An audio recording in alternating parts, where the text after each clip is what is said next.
So we just landed our second mission about 2.5 weeks ago now. There is going to be a launch or landing for every board meeting this year. By next year, there's going to be a launch and landing between every board meeting. So the space club is getting bigger and bigger. We've like overregulated the physical world to the point where the cost of capital is just way more than an AI company.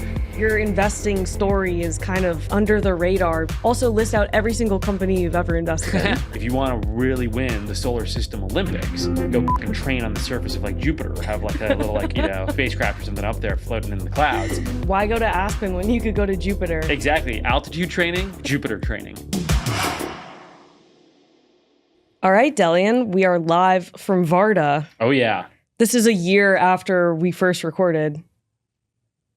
I actually don't even remember that. Okay. Oh my God. My bad. You don't remember that? Was I here? I wasn't here, was I? You were here. Oh, okay, but it was remote. It was remote. Okay. Yeah, nice. This was like your debut launch back into the podcasting game. Yeah, I went quiet for a little bit. You went really quiet, and now you're quite active and you're a regular on Technology Bros. Well, I don't like being loud when we're not doing things here. So, but now we're doing things, and hopefully forever we'll be doing things, so I can go back to my natural habitat of being loud and annoying. Okay. Well, I think the internet loves that and can't wait. So we are in your factory of factories. Our factory of factories. Yeah. Okay. Why is it ours? Oh, it's not mine. Okay. It's owned by our shareholders. It's really good diplomatic response. Yeah. It's a little bit of yours too. I think you're a shareholder of Varda. Maybe. I'm not. You're not? Suck. Can I have some? All right. So I'm actually quite surprised. I was expecting your little one to be running around with you, just like, Elon and X. When is this going to happen? Yeah. I did bring him in 1 or 2 days when we had some childcare issues. And then my co-founder sat me down and was like, look, there's a lot of parents in the office. If you start bringing your kid in, then everybody's going to have to bring their kid in, and then it's going to be kids running around. I was like, that's a fair point. So, I think, Elon in his, sort of worldview and state of the world that he lives in is, probably able to break the rules, and other people don't expect to be able to break the rules the same way. But when I break the rules, other people seem to copycat. And so you need to be a rule follower. Yeah, you got to set a good precedent. Good example. Yeah, good example. Exactly. Got to be a good boy. You got to be a good boy. Delian, you were stuck in space. And most recently, some astronauts were stranded in space. For about the same amount of time. Kind of funny, right? Really? They were both stuck up there for about 8.5, 9 months. Oh. Makes you think. Is there more to this? It's also how long it takes to incubate a human. I'm just saying, somebody should study this. Somebody should look at why do things keep getting stuck in space for the same amount of time it takes to gestate a human. All right. Maybe people are gestating humans up there and then using these delays and strandings as an excuse to make space babies that are really tall because they don't have gravity in the womb. And so then now, if 18 years from today, there's two LeBron looking dudes, but that are 7 foot tall, well, no, one was grown in the Varda capsule, the other was grown on the stranded astronauts. They're like noodle babies, though. Exactly. Yeah, super thin. But there are problems with that, though. I was reading on those astronauts, and I sent this to you. Your eyes become flat. Oh, there's a lot of things that are very bad. And your heart shrinks. Yeah. And you lose your bone density. If you, the senator from Arizona, I should not be forgetting his last name, but Mark, I'm forgetting his last name, Warner, that was the pair of twin astronauts where he was the one that basically went up to orbit for a year. His twin stayed on the ground for the year, and they basically analyzed the sort of two of their biomarkers, et cetera, to see how they did. He wrote a book about his return back to Earth after a year up there in microgravity. If you don't read it when you're eating a meal, it's just brutal. What? Brutal. All the worst side effects you could imagine. Just can't walk, can't hold his bowels, can't hold his bladder. It's just everything hurts. All of your bones are recompressing again. It's oh my God. The amount of radiation that he took on. His heart is smaller because it's not pumping as much. Vision is super blurry. I was just every bodily system when he returned back down to 1G just was all very bad for a long period of time. And so, yeah, we have not quite figured out how to be up there for an extended period of time. The real solution will just be we need to have centrifugal, sort of ships that allow us to stay at 1G while we're up there. And then the interesting stuff will start to happen when there's humans that are on the surface of Mars and Moon for extended periods of times, or even generations, such that, and there's been some sci-fi books that have been written about this, but if you like grow up on the moon, you probably just like can't come to Earth because literally just your entire body system will just collapse because it has not been built around a full 1G. Now, what I've always thought on the flip side is if you want to really win the solar system Olympics, go fucking train on the surface of like Jupiter, or have like a little like, spacecraft or something up there floating in the clouds. And then you're going to be jacked dealing with like 6G. That's some real shit. Why go to Aspen when you could go to Jupiter? Exactly. Altitude training, Jupiter training. That's pretty creative. I thought about this. I'm like, why don't I then just start wearing a weight vest at all times? And so just like steadily work my way up to 6G. Why don't you wear a weight vest? I don't know. I wear one when I go for walks. I should probably do that. I should probably just be wearing a weight vest at all time and then steadily increase it until I'm on the surface of Jupiter. And then and then I'm the strongest. I'm the strongest person on the planet. This seems like a foolproof plan. I haven't yet really dug into it, but it seems like it would work. I see no reason why it wouldn't work. Maybe my bones would eventually crack, or like I just get really annoyed because I have to walk so slowly for so long to develop muscle mass. But I could go on with so many questions about this. How much weight could it go up to? I don't know. I think we gotta get Andrew Huberman and get him to start studying this. It should be like one of the new Huberman protocols. Just ultra weight vests.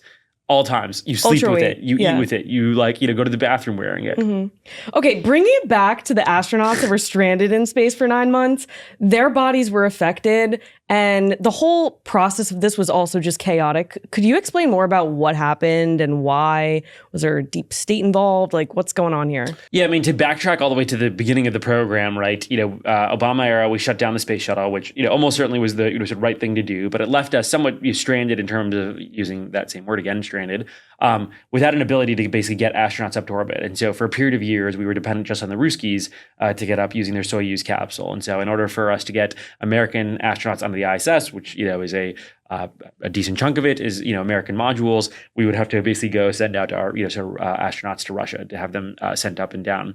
In that same time period, NASA started to think about basically what would a commercial contract look like for crew resupply. And the original thinking and NASA's predisposition was to do a single contractor for it. The plan was for it to be Boeing. They were marching down that plan. They were weeks away from announcing. They backtracked in the final moments and they're deciding, okay, actually we should have a second provider. The entire structure of the contract is kind of insane in that they literally just gave SpaceX the same workload, but said the price for you doing it is going to be half of Boeing. So it's hey, SpaceX, go deliver astronauts. You got to do it for $10. Boeing, do the exact same thing and you get $20. Why, how, etc. Probably mostly just has to do with the fact that Boeing had like a 200-person team of lobbyists versus SpaceX did not. But thank God that was the case because sort of fast forward, I think that program was awarded sometime 2013, 2014. Fast forward to obviously now where we are 11, 12 years later. That Boeing sort of program was severely sort of delayed. They had multiple flights basically pushed. SpaceX's was slightly delayed but still went up relatively on time in 2020 and was now done several flawless missions. This was the first basically test mission of the Boeing Starliner sort of program. And they had consistently had thruster issues in prior tests, but clearly chose to ignore or not make fixes on this. They had similar basically thruster issues during this flight test where they were experiencing some leaks. Weren't able to entirely sort of identify the cause, and this was after they had dropped off the astronauts on the ISS. So at the time, NASA was faced with an incredibly difficult decision, which was, do you bring the astronauts down in this vehicle that is experiencing anomalies, and if things go haywire, that looks really, really, really bad because it's the first, I don't know if you know, but we actually have not yet lost an astronaut in space. Yeah. We've lost astronauts on the ground due to some tragedies. There was the Apollo 1 sort of capsule fire.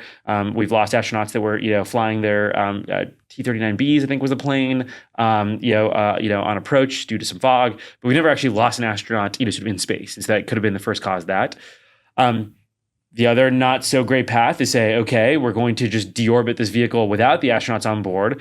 But now you've introduced a ton of crazy logistical challenges where now all of a sudden you have a vehicle that's gone down without astronauts, and you have astronauts that are now up on the International Space Station without a vehicle to bring them down. And you need to rejigger all the schedules because the future vehicles coming up were not meant to take down an extra sort of two people. NASA took some time to deliberate on this. As this was happening, I thought it was pretty crazy because the flight was, I believe, like roughly beginning of June of 2024. Clearly, they started having issues within the first week or two, and nobody was talking about the fact that a month later, there was still no decision made, and these astronauts, for what was supposed to be a 2-week-long mission, were stranded up there. I tweeted this fact. It made some people very unhappy because they did not think that it was a valid term to be using the word stranded. I will say, not to toot my own ego or horn too much, but the word stranded had not been used in NASA communications around this mission at all, nor in anybody else's communications. After my tweet went viral, 24 hours later, NASA did put out a press release saying the astronauts are not stranded, and many large press articles came out saying that they are not stranded.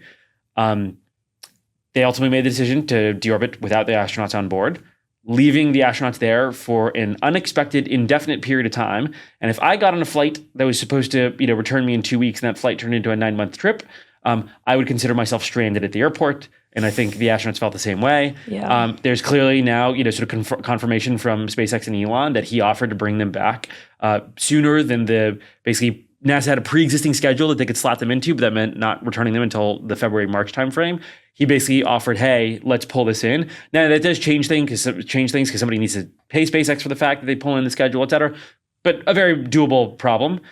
The Biden administration clearly turned that down because they didn't want to give SpaceX and Elon a political win against Boeing in the midst of the campaign when he was campaigning for Trump.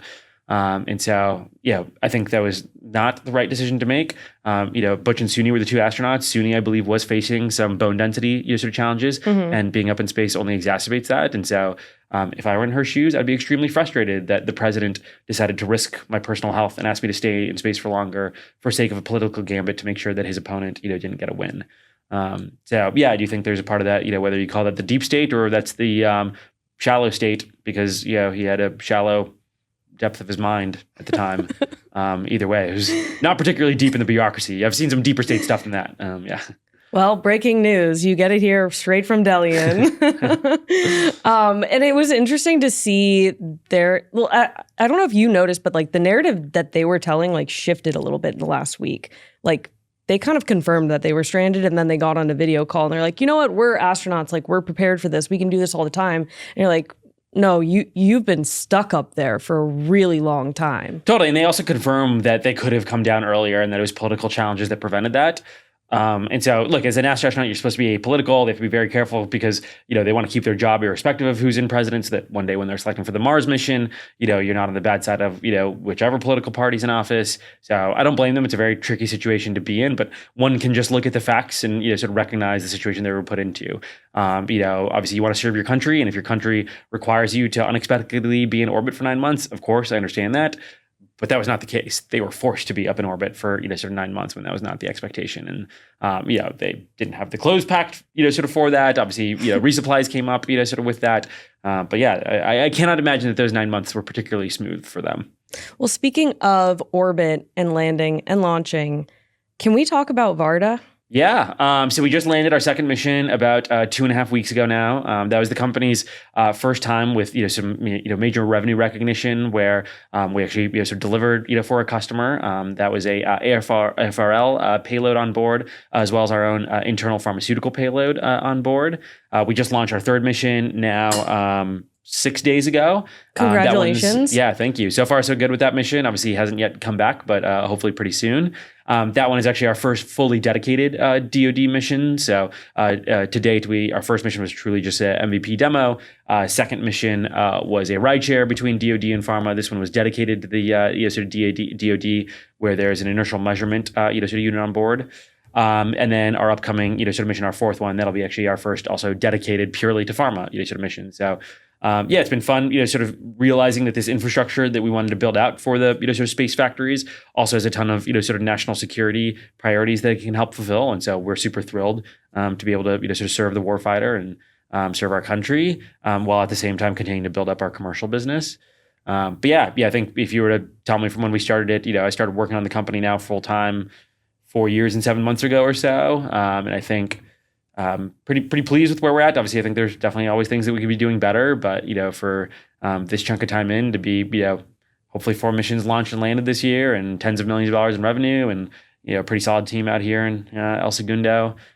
Pretty pleased with where we've gotten to.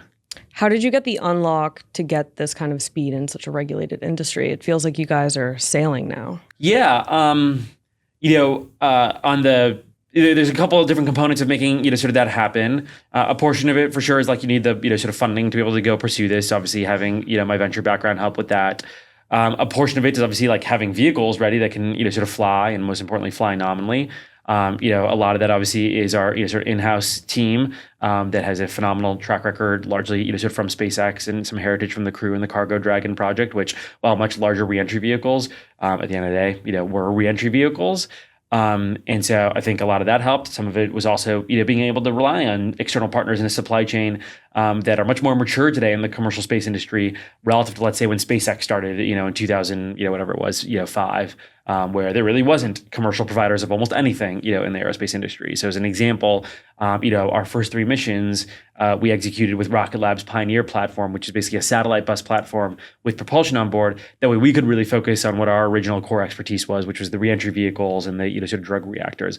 Without that, it almost certainly would have been much higher burn and a much longer time to flight, given the size of the vehicle and the complexity of the sort of mission. And so that's the vehicle side. On the regulatory side, as you know, it hasn't been smooth. We definitely, first mission was supposed to be up there for 2 months, turned into 8.5. A part of it was just nobody had ever done what we were trying to do before. Small reentry vehicle, landing on U.S. soil, fully commercial, but also trying to land at a military range because the military ranges are the only places that are large enough such that you have a bunch of empty space so you don't accidentally hit Grandma Sue in the head with the reentry capsule. But I think a part of what's, gotten us to high cadence there is honestly just for now leaving the U.S., which is, not the best answer in the world, but other countries, have more empty space. In particular, Australia is very, very empty. And that means that there's a private company that owns a large enough piece of land and a range there. So rather than negotiating against military priorities, we can instead, be the top priority of that range. And then obviously on the FAA side of, sort of the regulatory, sort of challenges, there obviously successful flights, are what really help with that. So yeah, I think it's really exciting. I think I tweeted this the other day, but we got an upcoming board meeting, second week of April, and I was starting to put that together. I was just thinking about the talking point of, man, there's been so many times where it's like we will fly, and now it's like, wow, since the last board meeting, we both landed and launched again. And then when I was thinking about all the future board meetings, I'm like, there is going to be a launch or landing for every board meeting this year. By next year, there's going to be a launch and landing between every board meeting. And by the end of that year, it's going to be multiple launches and landings, by each board meeting. And so, it's super exciting to see how we're, I think, turning what was originally a pretty crazy idea in 2020 into something that, is going to look pretty commonplace, where you're just going to see a shooting star if you live in the south of Australia, every month, every week. And then fingers crossed, we also bring those shooting stars back to the United States pretty soon too. Sounds like it'll be a very fun board meeting. I think so. We'll see. I definitely optimize for board members that are brutally honest. And so that doesn't always correlate. It's still not good enough. Work harder. Exactly. It doesn't correlate with fun, but I like the idea of one day having fun. That would be fun. So how big is the team now? The office is huge. It seems like there's a lot of people in here. We have people down below, people up here on computers. How big are you guys? Yeah, we're about 115 people full time, and almost entirely based here in the El Segundo headquarters. Okay. We have a handful of folks in our DC office that we opened about 2 years ago, and then we just opened a Huntsville office about a couple months ago. But those are both single digit, sort of person offices. So the vast majority of it happens here. Everything, basically happens it's about a 60,000 square foot facility. The, sort of rough breakdown is 40,000 square feet out on the factory floor, 20,000 square feet of office space. This is where we build basically all the spacecraft. So, raw materials and, parts come in from vendors. We do all the master assembly, a significant amount of the testing here. We even have a propulsion test stand outside, where we can actually fully load up, basically the vehicle, perform a full, sort of deorbit burn, in, the backyard of our, basically parking lot. And we have a structure out there where even if you were to toss a grenade inside and there was a fully detonative event, everybody here inside would be sort of totally fine. And so that means rather than like having to drive out to Mojave or go out to sort of West Texas to do basically engine tests, we can do them same day that we basically make a thruster. And so it's exciting to see this just like new era of aerospace where it's like all of these things that generate a ton of value can all happen in like a factory in an area of sort of this size. And a part of it is because like we just know that we don't have to think about the whole like solving the rocket problem. We can just sort of focus on the space factory sort of problem, and that just wasn't the case 15 years ago. And then we also have, sort of pharmaceutical lab here too. So, it's not just the aerospace stuff that we do here, but there's a fully A-grade pharma lab. And then we're actually about to open up our second office space about 3 minutes from here. That's going to be a dedicated, larger pharmaceutical sort of lab. And so I always like to joke that we're the only place where you see like small molecules getting formulated about 100 feet from an engine, test stand. And so kind of cool to have that all under one roof. That's very cool. I remember visiting you at your first office. And I don't remember where it was, but it seemed super sketchy. It seemed very sketchy. I thought it was a pretty nice neighborhood, but yeah, maybe it was sketchy. It was pretty industrial. It was very although, industrial. I mean, this place is pretty industrial too. We're like, on one side, it is kind of funny. On one side of the train tracks from us, we have Space Force and Space Systems Command. And then on the other side, we have a cement plant. And my joke for the longest time was like, well, it's probably appropriate that we're roughly halfway between the two, because like that is kind of the goal of the company, be half cement plant, half Space Force. Okay. Little industrial, a little spacey. So the Space Club is getting bigger and bigger by the day. It's true. We have a new entrant, and that's Eric Schmidt. He just joined as CEO of Relativity. That's true. Could you share some insights on this, or maybe even from the customer perspective, why you would use Relativity versus SpaceX? Yeah, I mean, look, obviously we're very, very, sort of happy, sort of customers of, sort of SpaceX, but at the same time, you're, in any part of your supply chain, you'd always obviously love to have multiple vendors. Right now, there's nothing that comes anywhere close to, sort of their cost, their cadence, their capabilities. Eric Schmidt, entering the sort of scene is definitely an interesting wrinkle. Relativity, as now has been publicly reported, was definitely on like the brinks of bankruptcy, sort of earlier, or towards the end of last year. Eric Schmidt coming in as the rescue crew, is not a, there's not a historical pattern that you can match to on that, where it's sort of worked before. I'm obviously incentivized for him to work. I would love for there to be sort of more launch providers. I think realistically that seems like a really difficult hole to dig yourself out of, where you're sort of billions of dollars. The team's probably somewhat sort of demotivated, and if you compare that to there now are a decent number of players. Obviously Rocket Lab's really succeeded with their Electron sort of platform. They're now starting to work on Neutron. Their space systems group is really quite large. Bezos has finally gotten Blue Origin sort of to orbit for the first time. Firefly is clearly showing some capabilities, obviously most recently on their lunar lander, but their sort of launch sort of vehicle has shown some promise. You've got folks like Stoke Aerospace that I think are really pushing the fold on what sort of next generation fully reusable sort of rockets could look like. So man, it's definitely hard to imagine how that one works. It's not a challenge that I personally wanted to take on, no matter how many billions I had in my bank account. I'd probably prefer to just start from scratch. But just sort of credit to him and the best of luck to him. Hope that he's able to figure it out.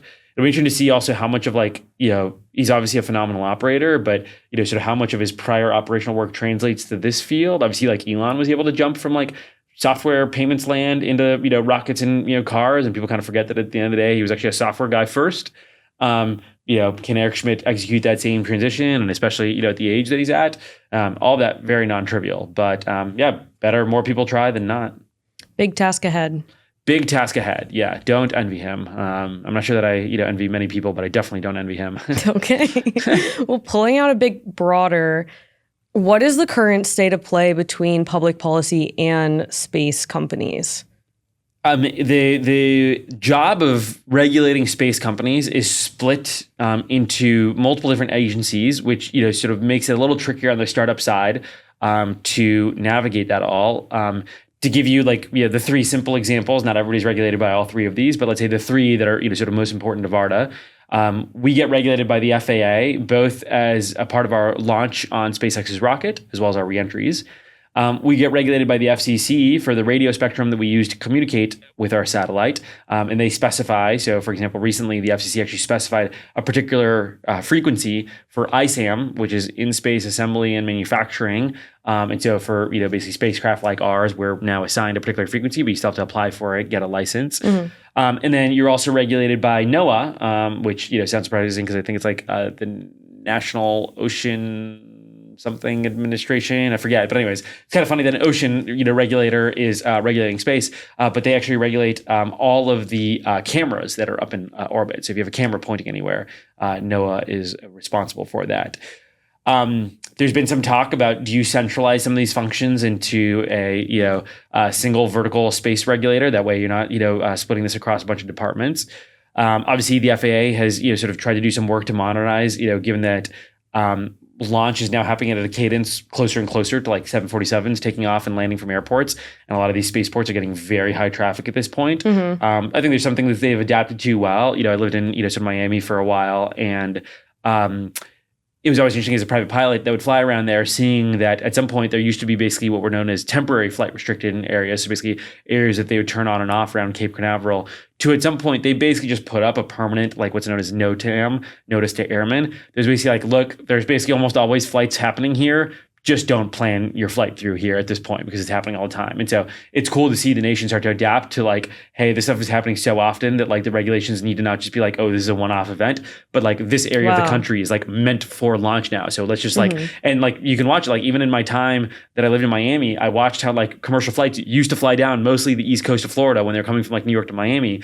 And now they basically avoid it. They either like run on the center of it or they stick on the outside until they get to Cape Canaveral. And then once they're below it, they come onto the coast. And so it was cool, just like even as a practical passenger, you like slightly feel the effect. So it means that New York to Miami flight is like 2 minutes longer. Whatever, it doesn't matter the grand scheme of things. Probably good for the country that we can launch rockets, but it's cool to see them start to adapt to that stuff. We're obviously hopeful that that's what happens with re-entry, where it becomes so common that, hey, there's just these flight corridors where it's not meant for planes anymore. It's meant for spacecraft coming in for space. We're not there yet, but clearly we did it on launch, and so I'm hoping that happens in space. There's clearly, Brendan Carr, the new FCC commissioner, is talking about how to make this sort of easier for space companies, given that a lot of space companies will actually go to Germany because you can actually get a license from the German regulator of spectrum, and that is valid in the United States. That's probably a broken state of the world to be in. You probably don't want American space companies having to go to Germany to sort of get their like spectrum approvals. And then I honestly don't know too much about sort of NOAA, but yeah, I think these things are progressing in the right direction. Probably this new administration helps some of the pressures, with all these things. I think it kind of, only happens where it's like you can talk about this stuff in theory, where like, FAA had these like reentry regulations and they were like modern in theory, but in practice it didn't matter until like Varda went through them and in some ways got beat up by them. And then we could go back and say, hey, like here are ways that we would improve them that we think still allow the FAA to prioritize public safety, but also like, make it a little more streamlined. And so Brewy actually wrote up, my co-founder wrote up an op-ed in Payload Space, I forget, maybe it was like 2-3 months ago, about like how he would architect, the regulations. And we got some really positive feedback from the FAA on that about how they're thinking about actually significantly incorporating a lot of his feedback into the next gen, sort of version of these reentry regulations. So yeah, you can, you can't always just wait for the president to do this stuff, sort of for you. You gotta, go fight the fight yourself. And the best way to do that is, just go and try and do these activities. Now, I do agree with the, sort of Peter general philosophy of, part of why a lot of innovation got steered into, digital world, AI, et cetera, is because we've like overregulated the physical world to the point where, the cost of capital and the amount that it takes me to build a company like this is just way more than an AI company. Although they have to deploy all their chips and everything. But still, software companies don't have to deal with the FAA putting them on hold for 8 months. And during those 8 months, I had employees, we had burn, we had an office, right? Like, that's got to come out of somewhere. Mostly ends up coming out of the fact that we need to fundraise more and be more dilutive. And that means, fewer returns for our shareholders. And so, hardware is definitely hard, and we're probably making it unnecessarily hard on ourselves in this country. And that's, a huge disservice to our ability to, innovate in the real world. You've been particularly outspoken against defense funding and government contracts. Could you share more about that? Well, let's see. I haven't been an outspoken critic of, sort of, I do think we need to, sort of increase defense spending. I've definitely been somewhat of a critic of the amount of venture dollars going into, sort of defense tech, and that probably being, sort of overweighted relative to, sort of what the sector can deliver, and into a much broader set of logos than probably actually, sort of makes sense. I was kind of reflecting on this today where, I think Q1 this year was probably the largest deployment into, sort of defense tech companies that we've basically ever seen. And at the same time, you're also seeing the House and the Senate pass a continuing resolution for the year that basically means that they're freezing their 2024, sort of budgets for the full year of 2025. So that means no net new ads. That means any of the prior programs that were net new that were growing now have to stay flat. And so what does that mostly mean? It's hugely beneficial to the incumbents because it basically lets them say, hey, those new things that you were funding in prior years that basically got frozen for a year, those things aren't going to come in time for Taiwan anyways. Just ditch those, come work with us instead. And I do think you're starting to get a little bit of some sour taste in some of everything from like the, congressmen to, sort of generals that are starting to see, hey, like, Silicon Valley is a little bit, claiming a little too much credit relative to what they've actually delivered for us. And why are all these guys funding billions of dollars into things that, kind of look like science fair projects? So, yeah, I do think that, it feels a little unrealistic, but it's not to say that like companies like Anduril will do phenomenally well. But people have to remember, like, there's not going to be like 5 Andurils. Like, there's probably going to be an Anduril. There may be like a number 2. That's probably about it, in that sphere of like next generation defense prime. Are there going to be things that are like, take like a, Hadrian that is like a supplier to, an Anduril? Yeah, sure. That's like, kind of a, sort of different category. But the things that are going head to head against them as like a next generation defense prime, that feels like a pretty crazy over rotation. And then, I think it's obviously exciting to see that, like, in the grand scheme of things, I do think that the Trump administration has put together a really phenomenal team to address some of the deficiencies that we have around next generation hypersonic vehicles, nuclear weapons modernization, upping our shipbuilding capacity. And they're obviously already starting to execute on that, and some of which is a huge set of opportunities for the defense tech industry. But it's also no guarantee that doesn't just go to a lot of the traditional defense primes as well. Are you concerned at all for any of these early stage companies, or do you think they shouldn't exist? Well, I don't think it's an or. I think it can be an and. I'm both, so concerned for them, and I don't think that they should necessarily exist. Okay. There being bubbles in venture is a feature, not a bug. In that it is both the way that you can significantly lower the cost of capitals for the leaders of those, sort of fields, right? I'm not sure that OpenAI would be where it is if not for the AI bubble, because it allows them to deploy the level of capital they've had. Same thing with Anduril. It was very contrarian for a long time, but I'm also sure that Trey's pretty happy that his cost of capital is probably like, the lowest that it's, ever been on a, relative basis, because there's so many people that are so interested in defense tech. And so that almost certainly will propel Anduril even further forward, which leads to the long tail returns that make LPs happy, that justify the entire venture ecosystem that we all live in, that then makes a bunch of lemmings create future, sort of bubbles. But the downside, also of bubbles is it, is very easy to fall in the trap of, let me spray and pray to everything that is relevant to the bubble and hope that I have great returns, when it turns out all that really matters are the, 1 or 2 long tail winners. And so, I do think that a significant number of the, sort of logos that are talked about today in the, sort of top 50 in this field, 47 of those are going to be companies that are completely irrelevant, 15 years from today. What matters both as an investor and a founder is, have you invested in those top 3? And as a founder, are you in those sort of top 3?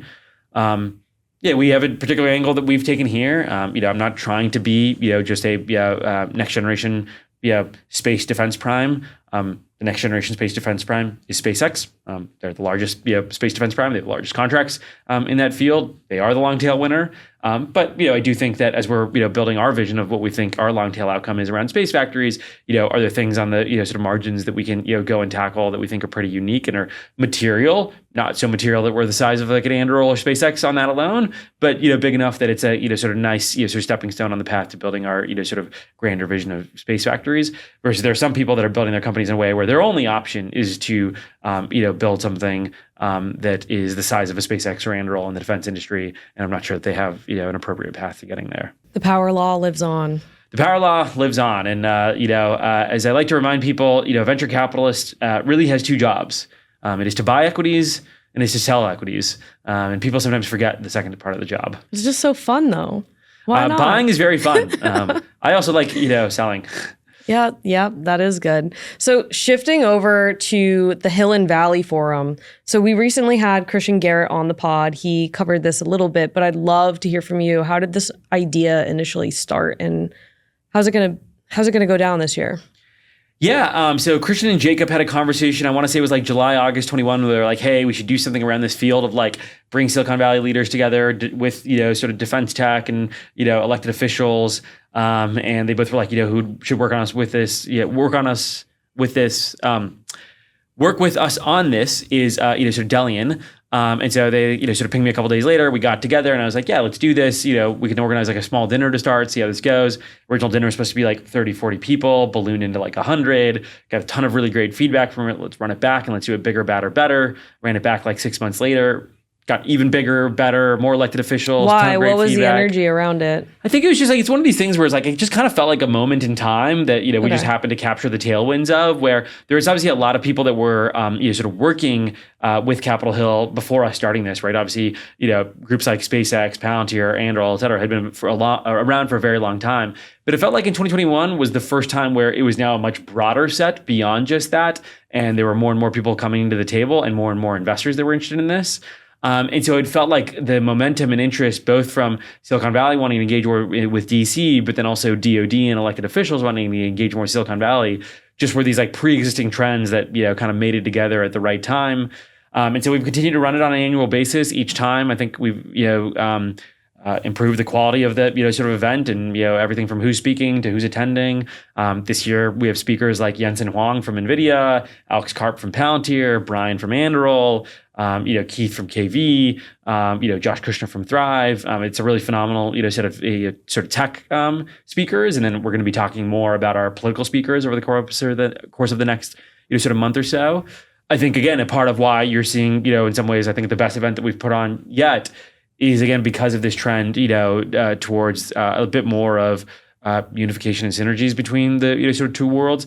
Again, it's not to say that look, the vast majority of the DoD budget in 2020, sort of 4 and 5 is going to go to incumbent defense primes. But and there's definitely Silicon Valley companies that are overpromising their capabilities and under-delivering. But in the grand scheme of things, I think there are still significant elected officials and DoD leaders that recognize that what an Anduril is delivering on CCA, what a Hadrian is delivering on the metal that they're cutting, the fact that we're landing sort of capsules from space and testing hypersonic equipment, and actually doing it in our 2 for 2. There's also some sort of promise and some light at the end of the tunnel as well. What are the biggest challenges for this year? Well, I mean, I think it comes back to, what I talked about, which is at the end of the day, none of these companies make sense unless they're making revenues. Those revenues ultimately have to come through budgets from the DoD. Those budgets have to be approved by Congress. The president, sort of Congress, have both said that we are freezing those budgetary levels. Now, DoD is allowed to do some reprioritization and reallocation of that. It still has to reflect what, sort of Congress and the president, told them to prioritize. But that's going to be a real challenge for a lot of companies. There are a lot of companies that almost certainly had, appropriations requests in for fiscal year 25 that now have gotten zeroed out. And so you're having to navigate that. And so, yeah, I think whenever you see that there is a huge mismatch between investor expectations and the inflow of capital, and then the end customer, which ultimately is the federal government, and their signaling, there's probably something that is a little wrong there. And so the fact that you're seeing the most insane pricing that I've ever seen for defense tech deals, while Congress is literally saying we are not giving people more revenue this year, people got to think about that a little bit. Yeah, that's probably by far the sort of biggest challenge. And then probably the multi-year challenge is at the end of the day, there's only so many times you can pitch on the promise of technology. It's got to deliver something for the end warfighter, right? And honestly, very few of these companies outside of literally just Anduril and Palantir have actually delivered on capabilities that are meaningful for the warfighter, and SpaceX. Other than those three, there isn't really a unicorn VC-backed company that has actually delivered things at scale for the warfighter. That doesn't really exist. There's been a lot of positivity and at least a movement between Silicon Valley and DC, not just in space and defense, but across the board. I want to know from your perspective, is this hype or is this real? Is there really a synergy happening between Silicon Valley and Washington, DC, or is this more of just headlines? Well, the barbarians have stormed the castle some amount, but it's also, sort of subsets of the barbarians in that, if you obviously look at a lot of their talking points, I'm not sure that JD or Trump were particularly pleased with, sort of big tech's actions over the past, sort of 8 years in terms of, sort of censorship, election influencing, what was allowed to go viral versus not. And so I don't think that it is this default happy, hunky-dory sort of relationship. I think you may see antitrust actions that were sort of just as punitive in the Biden regime towards tech happening in the Trump regime towards big tech. And so that's not necessarily sort of default good. So I do think there is a little bit of a rosy picture right now, both in defense and aerospace, but also more broadly in terms of there's a bunch of tech leaders now in, sort of the, Hill. And, that means that they're going to do things that are great for tech. And I don't think that is necessarily default the case. If you both study what their talking points are, if you look at the policies that they're sort of putting out, it is not default good for Silicon Valley. JD Vance, you have to remember, is definitely prioritizing like the like working man in Ohio. And so like these like super high like China, Canada, and like, Mexico tariffs definitely also impact a lot of like Silicon Valley's like portfolio companies. And so, yeah, I guess, yeah, I don't think it's a just like, this is default good across the board. And I wouldn't even say that's necessarily something that I disagree with either. Like, I think, they have some points on why they're doing a lot of these things. And then, even also on their, sort of approach so far to fiscal policy. I'm definitely a proponent of, Secretary Bessent's talking points around, we may need a little bit of a detox period from government spending. And that may involve some shakiness in the public equities. That means, shakiness in companies' abilities to IPO. That means shakiness in VCs' abilities to deliver returns to LPs, which then means shakiness in LPs' interest in backing VCs. And so that's also not necessarily, hunky-dory either. So, yeah, I've tried to, sort of, put out some caution lights to some of our, sort of founders that are maybe having overly rosy pictures on what the next couple of years of capital markets looks like. And I think people should be ready for a little bit of, sort of rockiness as we, sort of transition from still filtering out the crazy quantitative easing that, sort of happened under the Biden administration in the first year or two. In terms of venture capital, congratulations. You've made it 6 years at Founders Fund. Big deal. What are your biggest learnings? Oh, man. Let's see. I've made a lot of mistakes. Maybe the learning is like the mistakes aren't really the things that matter. It's leaning into the good. I'm reminded of the power law in that, basically, ramp plus sword drive everything. And, the rest of everything that I've worked on is effectively a rounding error in comparison.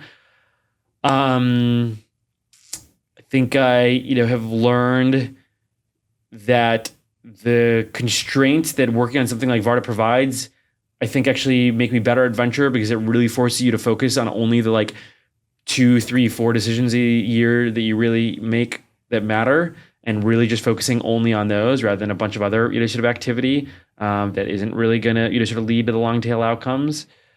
I think I've definitely, learned that my best edge is, when a company has both a product and engineering edge, but also that still has to show up as a distribution edge. I think there's a handful of mistakes that I made in 2021 where I just like over rotated on like, oh, this is going to be great engineering, and so it'll work out. And it's, sort of not to say that I'm the right investor for something that's like pure network effects. Like, I don't think like I'm the best person to underwrite those. But when there is some decent enough distribution or solid enough such that the product engineering really does give you a great edge, I think that's kind of, plus assessing, sort of founder personality, founder market fit, their resilience and grit. I think that is sort of my sweet spot, and I should just, sort of continue to focus on that. Maybe the other lesson is, while I think I am best at, sort of seed and A, I do probably need to start to push a little bit outside of my comfort zone in that, when you're at the scale of the capital that we're, sort of deploying and managing, it is really valuable to have those early relationships, right? Leading the seed and the A of ramp is what gives us, sort of the right to win on, a lot of their future rounds and allocation, even just doing pro rata in those rounds. But at the same time, a bunch of $1 million seeds, are, sort of hard to use to influence the, outcome of $1 billion fund. And so I don't know, is it like, tangible example of this, sort of recently led the charge on a Series B that we're leading from Founders Fund. That's a, sort of $36 million, but net new check for us. So it's not a portfolio company that we're doubling down into. That for me, in terms of process and size of check, is the largest that I've ever, sort of led the diligence on for, a sort of net new to the portfolio company versus obviously like with Ramp, we've doubled down with $100+ million checks, but, very different, than, something where you're, entering into it for the first time. And if you do the math on that, it's like, 5 or 6x in that is like super meaningful for the fund versus like the, even the best seeds, don't always 150x. And so, in some ways, IRR definitely really matters, but there is some amount of, sort of cash on cash returns that really matters, especially as you're starting to see the, sort of venture ecosystem get constrained to a smaller set of players and companies staying private for longer and longer, which is naturally leading to, even for the best funds that are, I think, very disciplined like we are, our AUM is, steadily growing over time. And if, AUM grows, but your average check size does not, then by default, in order to be meaningful for the fund, your IRR really has to grow like crazy. And that's honestly kind of difficult to do in today's environment. What is your average check size and pricing? It's generally grown over time, partially due to sort of some of these realizations. Probably my mean check size is probably like 7 or 8 million, but the median is probably 3 or 2, and probably both the mean and the median probably need to sort of go up over the next sort of 5 years in order for me to adapt to today's environment. And I probably need to do things that aren't just aerospace, defense tech. I'm not saying that's the only thing that I've been doing over the past 2 years, but I've definitely been heavily biased towards that. And that trend, there's just not that many interesting seed rounds to do anymore because a lot of the winners have been picked. And so kind of need to figure out what that sort of next trend that I can identify that's going to be really important 5 years from today that can start doing seed rounds into today. You ended up leading more rounds in the last 4 months than the last 3 years. It's true. So what happened there? Well, part of it sometimes I think is just chance where, you just happen to stumble across a set of really good founders, all that happen to come to you at the same time. A part of it is that I think some really high quality founders chose to overraise in the depths of, sort of 21 and 22 as things were heading into the bear market, and then chose to stay off the market for an extended period of time. And that was what we sort of chose to do at Varda as well, where we sort of hunkered down and decided to avoid the capital markets for a while. And so I do think if somebody was out in fundraising in the true bear environment, it was because they didn't plan their capital well enough or respond to capital markets sort of well enough. And so I do think there's something about like the average quality of founder that was raising in Q4 24 was just higher than Q4 sort of 23. And then part of it was just the handful of things that I got involved in were just like fields that I knew really, really well, have been studying for an extended period of time. And so just when the right founder and the right sort of product and the thing that they were working on came to me, it was just very easy to get to conviction on even sort of relatively large checks. So it was only 3 rounds, but those 3 rounds ended up sort of comprising on the order of something like $45 million, which for me is the equivalent of previously what I sort of been primarily responsible for. Obviously, I still collaborate on all these with a lot of my team members or colleagues at FF, but is the equivalent of what I'd previously done over the course of like a 2-year or even 3-year period. Could you share some of the companies that you've invested in? Unfortunately, that past quarter of stuff, nothing's been announced yet. Nothing. No, not those. Okay. In general, I'd love to know more about your portfolio. Oh, sure. I feel like your investing story is kind of like under the radar because Varda takes up so much of the spotlight. Yeah. Explain and also list out every single company you've ever invested in. Well, I'll start from the top down in terms of FMV is probably the easiest way. Ramp by far is the sort of largest by FMV and total dollars into the company. Obviously, one that I had to collaborate with a lot of colleagues on. Keith was heavily sort of involved. Obviously, in the later stages, my colleague and general partner Napoleon does a lot of growth investing, was heavily involved. But definitely one that sort of I helped navigate through the firm and sourced into the firm and helped negotiate the sort of seed and Series A. That was one where we had been thinking about it as a sort of thesis internally at Founders Fund and had really gotten to know the CTO cream there. And I think he just presented, although I typically am not doing pure software investments, it's one where the combination of software plus regulations, complex coordination felt a little different than like an enterprise CRM tool, let's say. And I really felt like, sort of Cream and Eric from their prior Paribus experience with their first company just had such a chip on their shoulder from that, but also had the perfect background to go and build a corporate card, sort of company, but that wasn't just built around like points and a sort of champagne campaign, but instead was built around what a CFO ultimately cares about, which is sort of saving time and money. And I thought it was actually, it sounds very simple, but was a surprisingly very unique angle. And, it was at the time quite contrarian given that the incumbent, was seen as a multi-billion-dollar company that was often in the races. It didn't seem like there was an angle to, so unseat them. Obviously, so now it's been totally unseated and, Ramp is the clear winner in the category. But that was something that, again, came down to fundamental product engineering being better, and they were good enough at distribution, let's say. And I think have gotten also look at their now Saquon Barkley ad. They're sort of crushing They're killing it at distribution, but they were not so good at distribution for a long time. But generally and got recently better. hit a $13 billion valuation. Yes, in the secondary above markets. the high water mark of any of their sort of even peak ZERP era sort of valuations. So it shows that they've really built up a healthy business. So I feel really grateful to have sort of been involved there. The second by FMV is this company called Sword Health. Originally led the Series A from Coastal Ventures, 5 on 25 post. and then doubled down and joined the board, and then doubled down from Founders Fund when I shifted over to there. That one, sort of similar thing. It was a market that I believed a lot in. I'd dislocated my shoulder when I was younger and gone to a brick and mortar physical therapist that was super archaic, clearly something that you could solve with some sensors, AI, software. There were some pre-existing incumbents that at the time, again, were unicorns, but I thought didn't really have great product. Met Sword and the team, read through their clinical papers. They clearly had a differentiated product. You actually saw it show up in differentiated clinical outcomes. They were just good enough at distribution that I thought they could figure it out.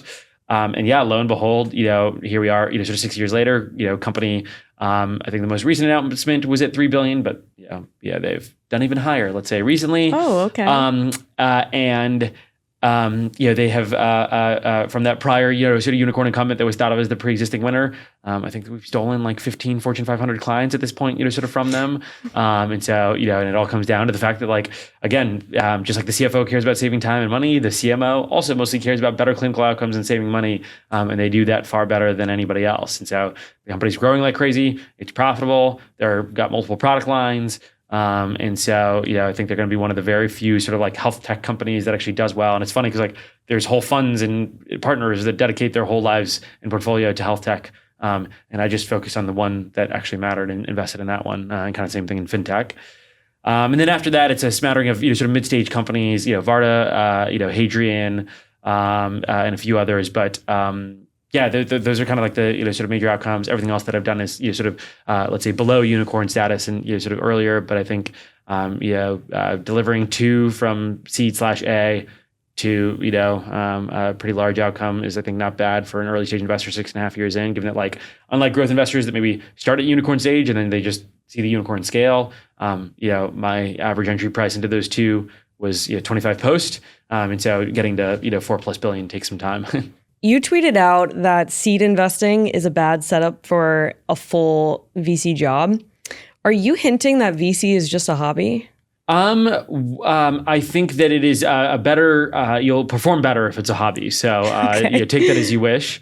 I think that there's, very few companies per year that matter. There's obviously people that take the strategy of like they lead like, 40 plus seeds and spray and pray every year, and that can definitely generate some level of returns. But I'm not sure it's the sort of best use of strategy.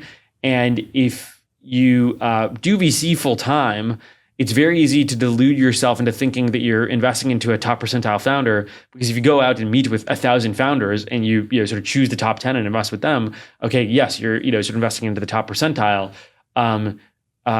But if you were actually to sort of survey the whole planet and realize that all that really matters is the 0.001 percentile, you'd probably realize that actually like only one of those 1,000 that you met with mattered. And so my goal is ideally only meet with 30 founders per year, but make sure that one of those 30 is that sort of 0.001% sort of founder.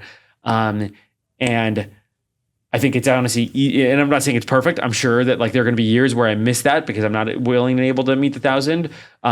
But I generally think that you're much better off just meeting the 30, sort of per year, and instead spending the rest of the time showing why you can even be a useful partner. Because when one of those 30 comes up, if they're really good, they have a multitude of offers. Take Chris at Hadrian. I think there was like 7, sort of seed round offers, and a part of why he took mine was because I was the only other person that was like in the trenches building a company, and was not sort of a journalist sitting on Twitter all day, tweeting. And I think that was what he valued in that offer. And so I think if you look at the post called 2015 timeframe, the people that make it onto the Midas list, which, while an imperfect list, is maybe the closest that we have to an objective ranking function of VCs. The the only ones that have made it down to the sort of top 100 in the post 2015 timeframe that are early stage investors are only people that have had significant operational backgrounds. Like pre 2015, for sure, you have people like Bill Gurley, et cetera, show up. But post 2015, there's basically nobody with that operational background, which I see as the founder market signaling that, hey, we want people on board that, again, aren't just journalists or sort of hedge fund background types. We want people that are actually other builders. And so the extreme version of this is you're seeing like the Dylan Fields of the world lead Series A's. Man, if you're a venture investor and you're like competing against Dylan Field, it's like, do you want the guy that like built the whatever $17 billion company, or do you want the guy that like wrote a couple essays on Medium? It's like probably the guy that built the $17 billion company is probably going to be a little more useful for you when you like call him at 9 p.m. with an emergency. As we close out, I want to reflect on your fatherhood, your new journey into fatherhood. So how has this changed how you view the world and your perspective, and what are the biggest lessons you've had? Let's see. Well, I think it gives you a deeper appreciation for, sort of investment into the future and, having a really, sort of long-term approach to, sort of building both your personal and, contributing to the global future, because you think about, what is the world that my, sort of children will grow up in. Maybe on Jupiter Where they get super jacked. And then I think on a personal basis, it just, sort of really changes how you think about, sort of prioritization. I think, when I'm in the office, I'm just like hyper focused on work, because it's any minute that I'm here, I'm taking away from being with my kid, and I better have a really good justification for that. Definitely obviously changes your personal life in a ton of ways, probably used to, do a work or, social dinner like 4 or 5 times a week. Now the exception is if like, I do 2 in a week, and that's, honestly pretty rare. Most of the time it's like 1, if not 0 most of the time. And so it's different, sort of phase and, sort of chapter in life, but, sort of thrilled to be in it. I'm somebody that grew up in a, Eastern European household where my parents had kids quite young, and, sort of family and, the prioritization of that was always very top of mind. And so, I always kind of had this, sort of goal as a kid of like, wanted my first kid at, sort of 30. And, my 30th birthday was November 30th, 2023. And, he popped out December 5th. So I was like 5 days late, but, sort of close enough. But yeah, it's, it was sort of greatest joy that, one can experience. And, really grateful to, to be a father, and fingers crossed he stays, sort of healthy. And, I get to, sort of share as many years as possible on this planet Earth with him. Amazing. That's so sweet. That's a great note to end on. Well, thank you, Delian. Always wonderful to have you on. Never know what you're going to say, but we love it every time. Yeah, thanks for having me, Molly.